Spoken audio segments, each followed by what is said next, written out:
Vamos lá, pessoal, vamos para o quesito agora 62. Vejam lá a pergunta qual é.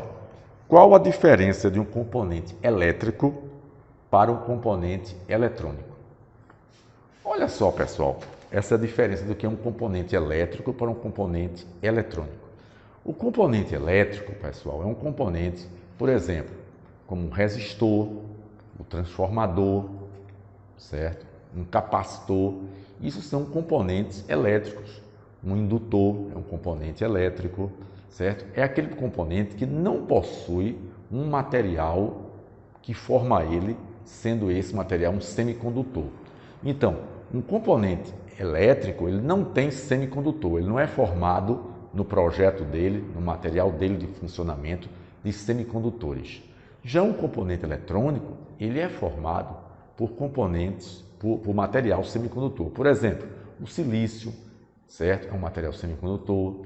O germânio é um material semicondutor. Existem outros materiais semicondutores também, mas esses dois são os principais, mais conhecidos. Então, concluindo, pessoal, um componente elétrico é aquele componente que é feito e não utiliza material semicondutor. Já o componente eletrônico é um material que é um componente que possui no seu projeto de fabricação material semicondutor. Ok?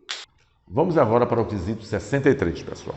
Olha só, como podemos determinar com um multímetro se um componente elétrico ou eletrônico está em curto? Correto? Como é que a gente pode saber se um componente está em curto? Olha só, pessoal, todo componente, certo? Seja elétrico, eletrônico, ele possui uma determinada resistência, um determinado valor de resistência. E a gente aprendeu o quê? Que um componente em curto é aquele componente cuja a resistência dele é igual a zero. Então, se a gente pega um multímetro e examina um componente, certo? Que ele, quando está bom, tem um determinado valor, correto? E quando ele fica ruim, em curto, ele indica 0 ohms, então esse componente está em curto. Agora vamos para o quesito 64. Olha só, o que provoca no circuito um componente em curto?